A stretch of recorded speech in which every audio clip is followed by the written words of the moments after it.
Assalamualaikum warahmatullahi wabarakatuh. Al-Fatihah. A'udzu billahi minasyaitonir rajim. Bismillahirrahmanirrahim. Iyyaka na'budu wa iyyaka nasta'in. Shiratal ladzina an'amta 'alaihim waladdallin. Alhamdulillahirabbil alamin. Wassalatu wassalamu ala asyrafil anbiya wal mursalin wa ala alihi wa sahbihi ajma'in. Subhanaka la ilma lana illa ma 'allamtana innaka antal alimul hakim. Wa la hawla wa la quwwata illa billahil aliyyil azim. Rabbi shrah li sadri wa yassir li amri wahlul 'uqdatam min lisani yafqahu qawli.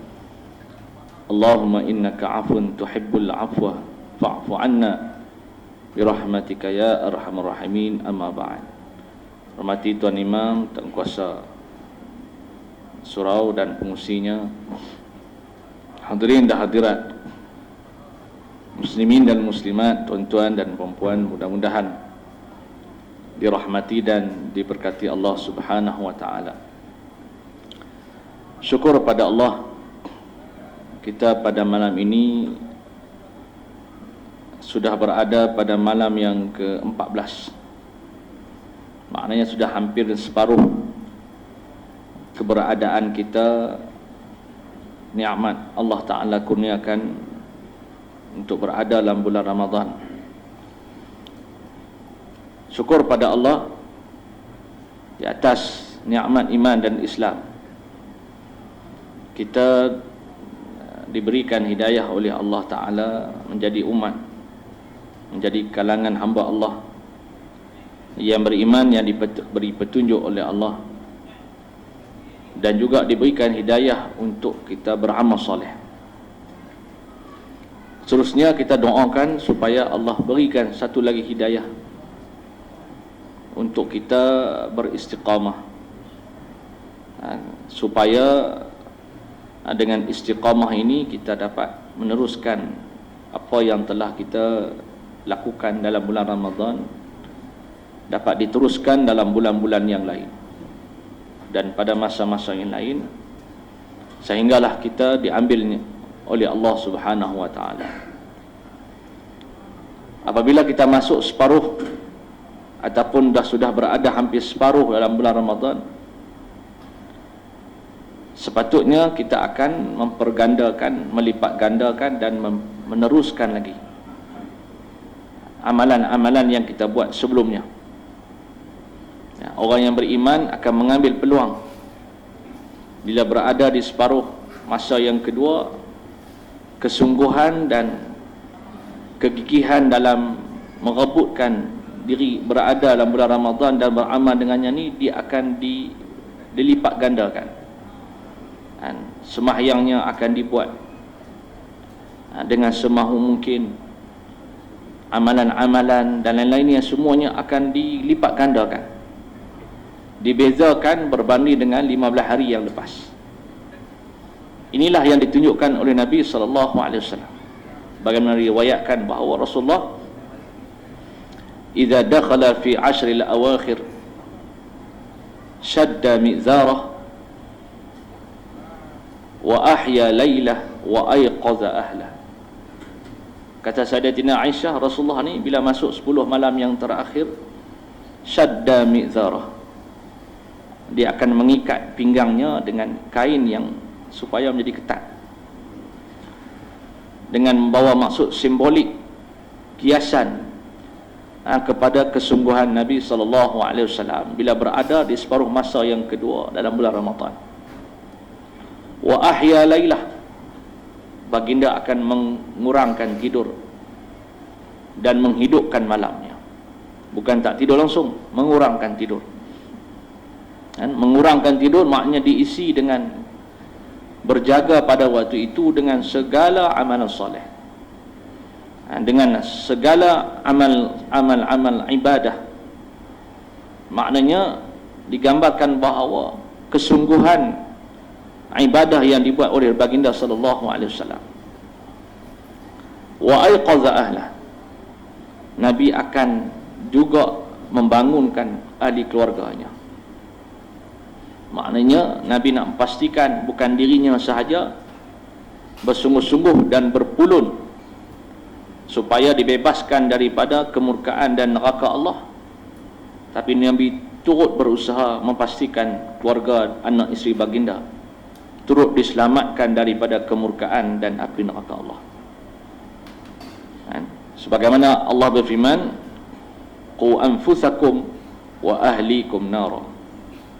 Wahai orang beriman, peliharalah diri kamu dan peliharalah keluarga kamu daripada api neraka Allah Subhanahu wa ta'ala.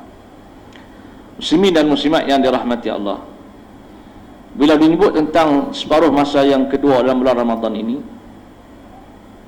sudah itulah datang dalam benak fikiran kita tentang Lailatul Qadar, di mana surah ataupun Lailatul Qadar ini dinyatakan dengan jelas dalam Al-Quran sebagaimana difirmankan oleh Allah dalam surah Al-Qadr, surah yang ke-97 dalam Al-Quran, yang mengandungi 5 ayat. Surah yang ke-97, surah yang terkenal dan hampir kesemua kita sudah pasti menghafalnya. Surah ini daripada 5 ayat mengandungi 5 perkara ataupun mengandungi 4 perkara yang penting. Yang pertama sekali, Allah sebut tentang penurunan Al-Quran. Dan sebagaimana firman Allah, inna anzalnahu fi lailatul qadr, sesungguhnya kamilah yang telah menurunkan Al-Quran itu. Anzalnahu, kamilah yang telah menurunkan kembali kepada Al-Quran, fi lailatul qadr, pada malam Lailatul Qadar. Bermakna hebatnya Al-Quran ini, hebatnya Ramadan ini kerana Lailatul Qadar, dan hebatnya Lailatul Qadar itu kerana penurunan Al-Quran. Maknanya dia punya root cause, punca penyebab utama ialah Al-Quran. Mulianya Ramadan dengan Lailatul Qadar, Lailatul Qadar dimuliakan dengan sebab Al-Quran. Itulah kehebatan Ramadan, sekaligus kehebatan nuzulul Quran ataupun penurunan Al-Quran ataupun Lailatul Qadar.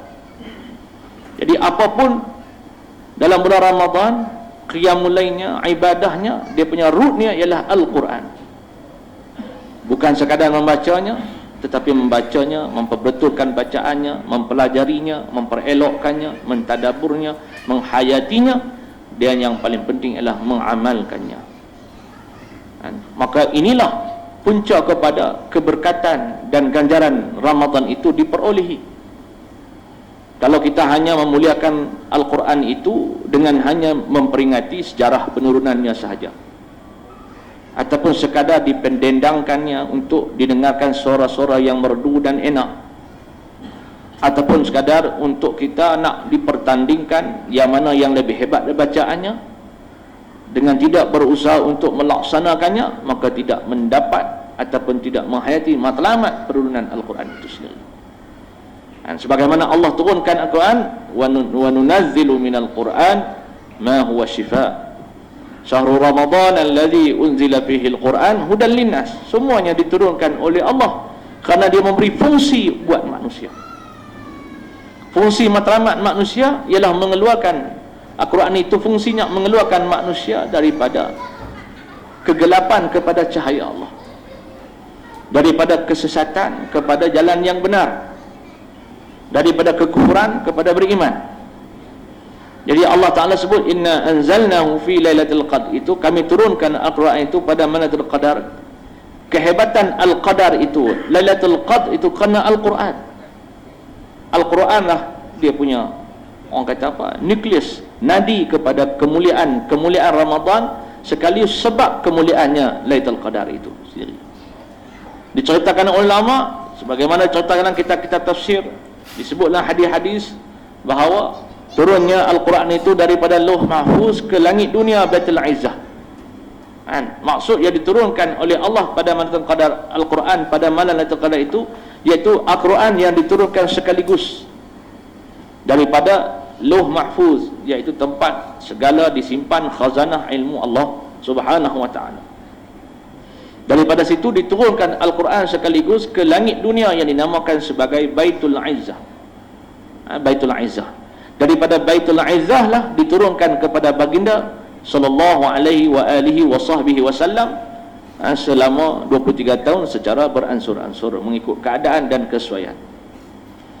Jadi fungsi Al-Quran iaitu untuk menyelesaikan permasalahan manusia. Inilah hikmahnya Allah Ta'ala turun daripada Baitul Izzah kepada baginda secara beransur-ansur untuk menjawab segala permasalahan manusia. Setiap permasalahan manusia yang berlaku mengikut keadaan yang dialami oleh baginda sallallahu alaihi wasallam dan para sahabat akan ditackle dengan Al-Quran, akan dijawab dengan Al-Quran, akan diselesaikan dengan penyelesaian Al-Quran. Inilah maksudnya Lailatul Qadar itu, kemuliaan Lailatul Qadar itu dengan penurunan Al-Quran. Yang keduanya ialah kehebatan Lailatul Qadar itu ialah kerana khairun min alfi syahr. Lailatul Qadar ni hebat kerana dia lebih mulia daripada 1000 bulan. Bahkan diriwayat daripada hadis Nabi sallallahu alaihi wasallam menyebut sebab turunnya surah Al-Qadar ini kerana khairun min alfi syahr, kerana 1000 bulan. Cerita dia 1000 bulan ya. Bukan cerita dia 1001 malam. Cerita dia 1000 bulan. 1000 malam ni dia nak mendandingi cerita-cerita Islamik. Dia bawa cerita dongeng orang Arab.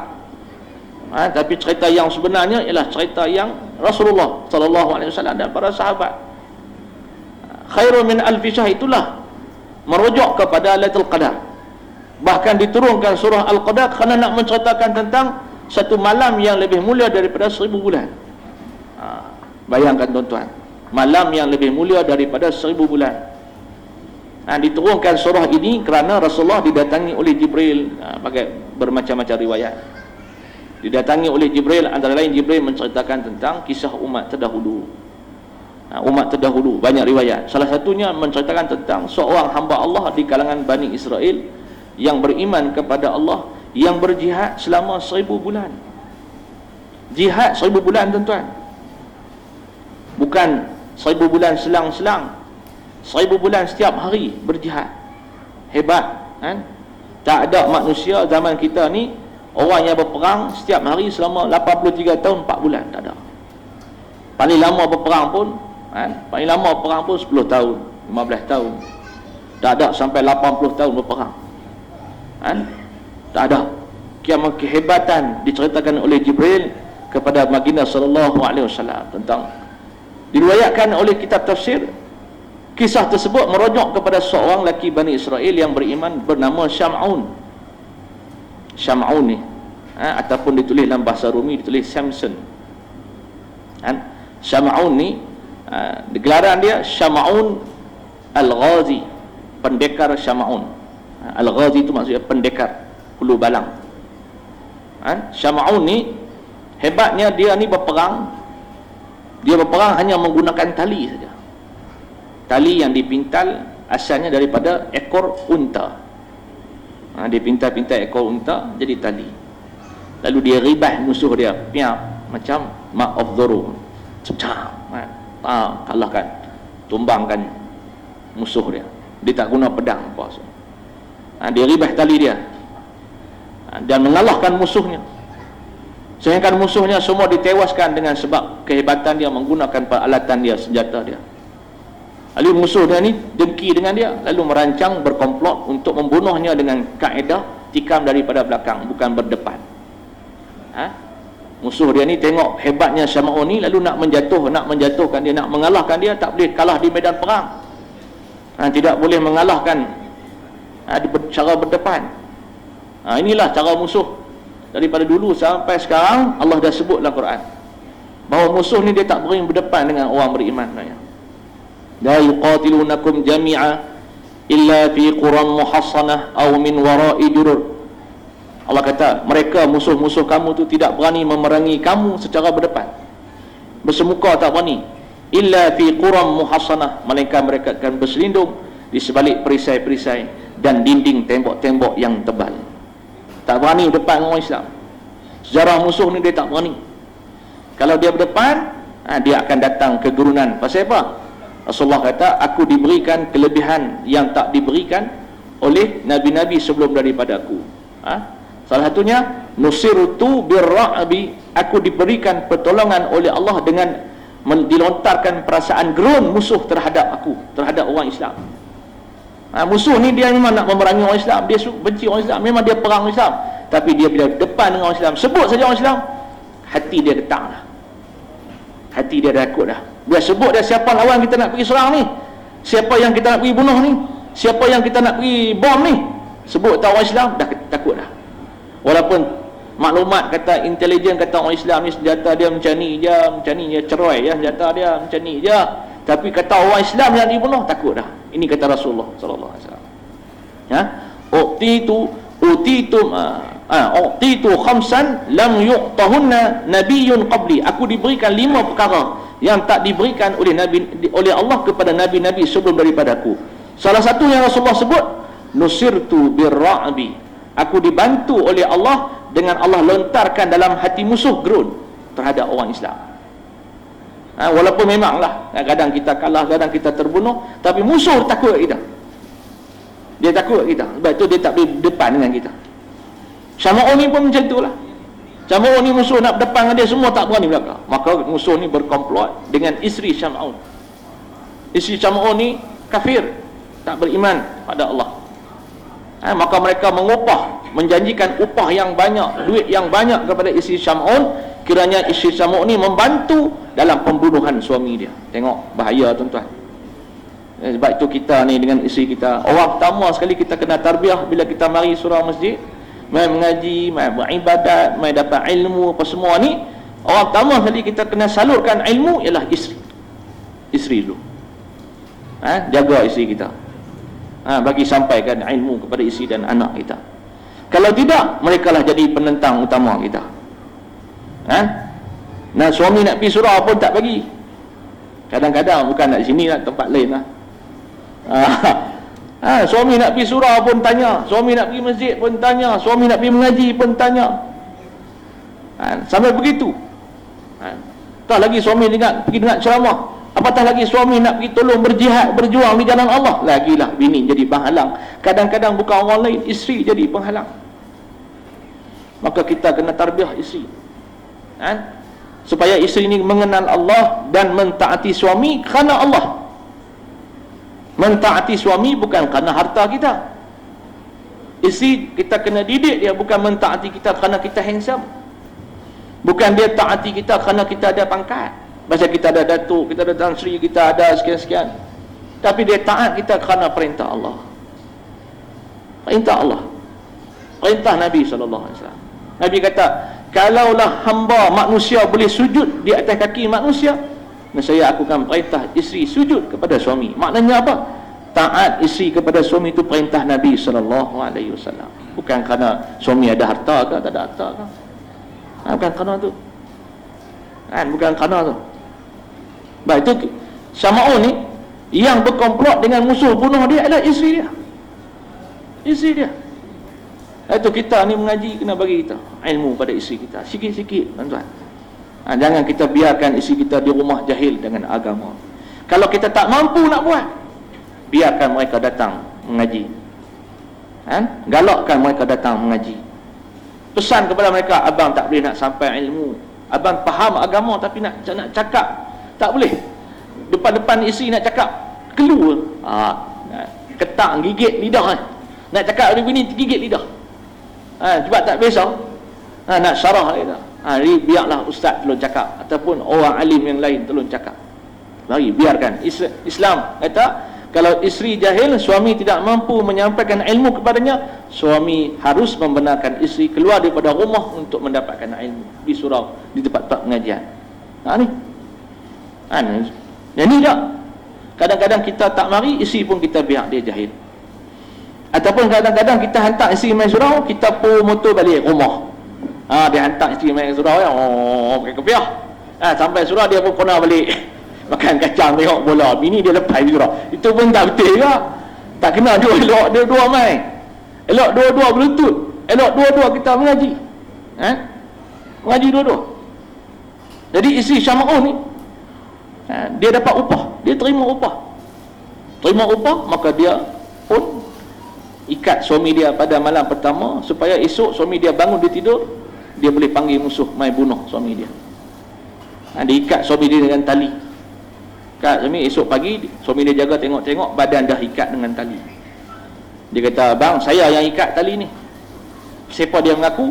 Dia takut suami dia ni boleh lepaskan diri, nanti dia tak dibunuh. Nanti dia cerita siap, dia kata, "Saya ikat abang ni kerana nak test abang ni kuat tak kuat je. Saja nak test dia. Tapi sebenarnya dia konspirasi dan berkomplot dengan orang kafir. Itu kadang-kadang tuan-tuan kena ingat, konsep bunuh sebagaimana Allah cerita dalam Quran ni ada dua jenis. Satu, dia bunuh jiwa, bunuh nyawa, bunuh tubuh badan. Satu lagi dipanggil bunuh karakter. Bunuh karakter ni lebih bahaya. Bunuh karakter ni lah yang dimaksudkan dengan fitnah. Al-fitnatu asyaddu minal qatl. Fitnah itu lebih buruk, lebih berat daripada membunuh. Bunuh ni bunuh terus nyawa, tapi fitnah bunuh karakter, lagi menderita daripada bunuh mati. Kadang-kadang isteri ni dia musuh dengan kita, dia bunuh karakter kita, dia cerita buruk tentang kita. Dia cerita, dia tak suka kita, cerita buruk suami dia begini. Saya dia kata, "Alah, hang ni duk ikut suami aku ni, aku kenal sangat." Dia bunuh karakter, dia cerita buruk-buruk tentang suami. Tapi bukan isteri saja, kadang-kadang terbalik pun, suami pun begitu juga. Maknanya nak bawa ialah pembunuhan yang paling utama, yang paling dahsyat di kalangan manusia adalah pembunuhan karakter. Fitnah itulah maksudnya character assassination. Character assassination, pembunuhan karakter. Ini lebih pedih juga, lebih sakit berbanding bunuh terus nyawa. Maka sebab itu penting sangat kita kena melihara keluarga kita. Kadang-kadang menjadi musuh, kadang-kadang menjadi fitnah kepada kita juga. Jadi isteri ni pun ikat suami dia malam pertama dengan tali, dapat lepas. Suami dia ni gagah, dapat putus tali. Malam kedua diikat lagi dengan rantai, putus juga. Suami dia kata, "Abang ni tak ada benda yang boleh putuskan, tak ada benda yang boleh mengikat abang, dan abang ni semuanya mampu memutuskan semua tali di atas dunia ni, kecuali satu je." Suami dia dedahkan rahsia dia. Satu je yang tak boleh abang putuskan, iaitu rambut abang sendiri. Dia kata, rambut abang sendiri. Jadi rambut abang ni lah abang tak boleh putuskan. Sebab tu rambut dia panjang, Syam'un riwayatkan, rambut panjang. Maka bini dia pun dapat tahu kelemahan suami dia, pun ambil rambut dia sikit, pintal buat tali, ikat tubuh suami dia. Memang benarlah suami dia tak boleh lepaskan diri daripada tali ataupun rambut yang dijadikan tali mengikat tubuhnya. Sehingga kan dipanggil pada esok pagi, panggil semua orang kafir nak bunuh dia. Maka Syam'un doa kepada Allah Subhanahu Wa Taala supaya diberikan kekuatan, akhirnya dapat menewahkan, dapat melepaskan daripada ikatan tersebut, dan dapat membunuh semua orang kafir yang cuba berkomplot nak bunuh dia, termasuk isteri dia. Lepas dia selesaikan, kalahkan musuh tu, dia berdoa kepada Allah, diberikan kekuatan, dapat beribadat selama 1000 bulan lagi pula. Dah berjihad 1000 bulan, beribadat pula 1000 bulan lagi. Itu hebat. Bila diceritakan begitu, termasuklah riwayat-riwayat yang lain pun ada diceritakan Rasulullah ceritakan begitu kepada Nabi, maka Nabi pun tunduk ke bawah. Nabi kata apa? "Umatku ni sedikit amalan kerana pendek umur, bagaimana boleh nak menandingi orang dulu?" Maka Allah pun turunlah surah Lailatul Qadr khairun min alfi syahr. Ayat tadi, malam Lailatul Qadar itu lebih hebat daripada 1000 bulan. Dia tuan-tuan, maknanya inilah Rasulullah sallallahu alaihi wasallam. Dia teringat kat kita aja. Dia teringat kat kita, dia tahu kita ni hidup lama tapi amalan sikit. Dia tahu dah lah hidup lama amalan sikit, hidup dah pendek pula, lagi pula sikit amalannya. Kalaulah kompreskan amalan kita yang hidup 50 tahun ni, dikompreskan boleh jadi 10 minit saja amalan kita, tak tahu 10 minit tak pun sejamnya, berbanding dengan usia Allah Ta'ala bagi banyak. Tapi dengan sebab rahmatnya Allah kepada Rasulullah, kepada umat Nabi, maka diberikan Lailatul Qadar. Satu malam boleh setanding dengan 83 tahun. Bayangkan satu malam. Ini ceritanya 30 malam. Tapi bukan semua Lailatul Qadar itu 30 malam, tapi satu malam setanding 83 tahun. Ada 29 malam lagi dengan pahala berganda dan sebagainya. Dan kita pun berjumpa Ramadan bukan sekali dalam semua hidup kita. Berkali-kali kita jumpa Ramadan dalam seumur hidup kita. Ada yang 10 kali, ada 15, ada 20, ada 30, ada 40, ada bahkan ada 70, 80 kali bertemu dengan Ramadan. Malangnya kalau kita lepas begitu saja, tak tahulah bagaimana kita nak menjawab Allah Subhanahu Wa Taala. Dahlah Allah bagi peluang macam tu dah. Dah Allah Taala bagi kita umur panjang dah. Dah Allah Taala bagi chance, peluang-peluang yang berganda-ganda Allah Taala beri, tutup kita tak dapat apa-apa. Sebab itulah walaupun Lailatul Qadar itu kemuliaannya, tetapi Allah merahsiakannya. Wa ma adraka ma Lailatul Qadar, Allah tetap merahsiakannya. Sebab apa Allah merahsiakannya? Sebab terlalu istimewa. Terlalu istimewa. Sebabkan dia terlalu istimewa, itulah Allah rahsiakan bila berlakunya. Walaupun ada tanda tanyanya, ada tanda-tandanya, ada hintnya dibuat, dikeluhnya dibuat oleh Rasulullah, disebut oleh Nabi, tapi kita tidak pun seorang pun boleh memastikannya, termasuk Rasulullah. Rasulullah sebut, dia kata dalam satu hadis, Rasulullah kata, aku bertemu dengan Lailatul Qadar, tetapi aku tidak mengingati bila. Rasulullah sebut dalam hadis, dia lupa dia temu Lailatul Qadar, tapi dia lupa malam ke berapa, dia lupa. Tapi Rasulullah bagi hint. Rasulullah kata malam itu ganjil, malam itu 10 malam yang terakhir, ada riwayat malam itu tidak terlalu panas dan tidak terlalu sejuk, ada hintnya, tapi pastinya tak ada kepastian, melainkan yang hanya mengetahui Allah. Sebab Allah kata wa ma adraka Lailatul Qadar, wa ma adraka Lailatul Qadar, tidaklah siapapun mengetahui akan Lailatul Qadar itu. Tidak ada siapa yang mengetahui Lailatul Qadar. Ini dirahsiakan oleh Allah kerana terlalu istimewa. Kemudian yang ketiganya, kehebatan Lailatul Qadar ini ialah kerana tanazzalul malaikatu waruh, turunnya malaikat ramai, sampai disebutlah kitab tafsir adadul ghaira hasar, bilangan yang tak terkira, bilangan yang terlalu banyak sampai tidak ada terkira bilangannya, diturunkan oleh Allah akan malaikat-malaikat. Malaikat turun terlalu ramai yang malaikat turun ni tandanya banyak rahmat Allah Subhanahu Wa Taala turun bersama dengan para malaikat. Bagi orang yang menghidupkan malam tersebut, bermula daripada Isyak masuk qiyamul lail sampailah sebelum fajar. Maknanya segala amalan kita daripada Isyak sampai fajar itu, apa yang kita buat amalan soleh tuan-tuan, insya-Allah dianggap sebagai pahala. Kalau orang yang menghidupkan dengan ikhlas, dengan penuh pengharapan daripada Allah, insya-Allah dapat. Sama ada dengan zikir, tak mampu semayang, kita berzikir. Kalau boleh semayang, sembahyang. Kalau boleh baca Quran, baca Quran. Kalau boleh doa, buatlah apa saja, buatlah, asal jangan buat maksiat je. Cuba jangan buat maksiat, kerana dalam konteks pahala sunat dengan maksiat, elakkan maksiat daripada, diutamakan daripada buat sunat. Ini kaedah dia dalam fiqhul alawiyat. Dr. Qatawi kata dalam bab sunat dengan maksiat, mengutamakan, elakkan diri daripada maksiat lebih utama berbanding buat dengan sunat, buat benda sunat. Kalau tak boleh buat sunat, elak jangan buat maksiat, itu pun pahala besar. Kata Rasulullah sallallahu alaihi wasallam dalam hadis 40, dihimpunkan oleh Imam Nawawi dalam kitab matan hadis arba'in. Rasulullah sebut ma nahaitukum anhu fajtanibu wa ma amartukum anhu fatuhu mastata'tum. Atau kata Rasulullah, apa yang aku cegah kamu, aku halang kamu daripada buat, maka hendaklah kamu jauhi. Apa yang aku larang, kata Rasulullah, jangan kamu buat. Tetapi apa yang aku suruh kamu buat, maka hendaklah kamu buat mengikut kadar kemampuan kamu. Bermakna hadis ini Rasulullah sebut benda yang larang dulu, baru Rasulullah sebut benda taat. Bermakna mengutamakan, mengelakkan diri daripada maksiat lebih utama buat perkara yang buat benda yang sunat. Jadi kalau malam tersebut kita tak mampu memperbanyakkan sunat, jangan buat maksiat. Jangan buat maksiat. Jaga mata kita, jangan hati kita. Kalau boleh hati kita pun tidak maksiat, yakni apa? Tidak lalai. Hati kita tak memikirkan perkara-perkara mungkar. Hati kita sentiasa ingat Allah, hati kita sentiasa khusyuk kepada Allah. Tak boleh nak semayang banyak, tak apa tuan-tuan. Kita ni memang umat lemah.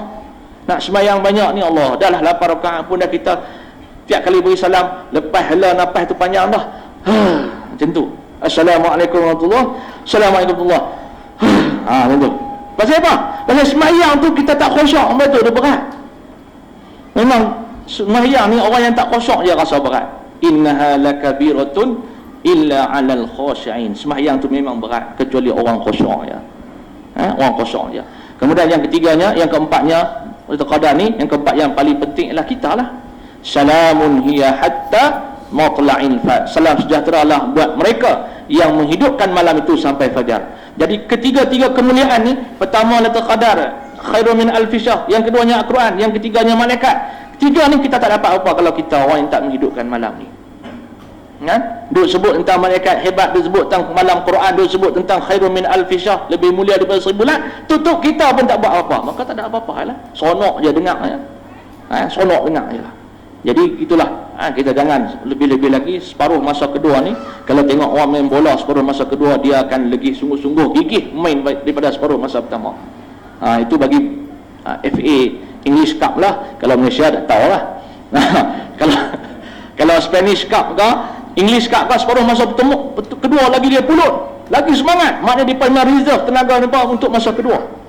Kita ni tak tahulah, tapi itulah kita ibadat kita pun separuh masa kedua sepatutnya lagi gigih kita, pulut semangat lagi, tanpa kita letih. Jangan kita tak semangat, kurang semangat. Kita ingat bahawa lagi masuk dekat dengan hujung Ramadan, lagi gigih, lagi kuat kita untuk beribadah kepada Allah Subhanahu Wa Taala. InsyaAllah sekadar itu, mudah-mudahan sikit sebanyak memberikan manfaat kepada kita bersama. Dan saya doakan Allah berikan kepada kita istiqamah, kekuatan, hidayah, petunjuk, pengampunan, rahmat Allah Subhanahu Wa Taala, dapat kita menyempurnakan Ramadan. Dan saya mengumumkan melancarkan derma, mohon izin Yang Kuasa, derma kita nak beli bangunan dijadikan sebagai hostel saudara muslim baru kita.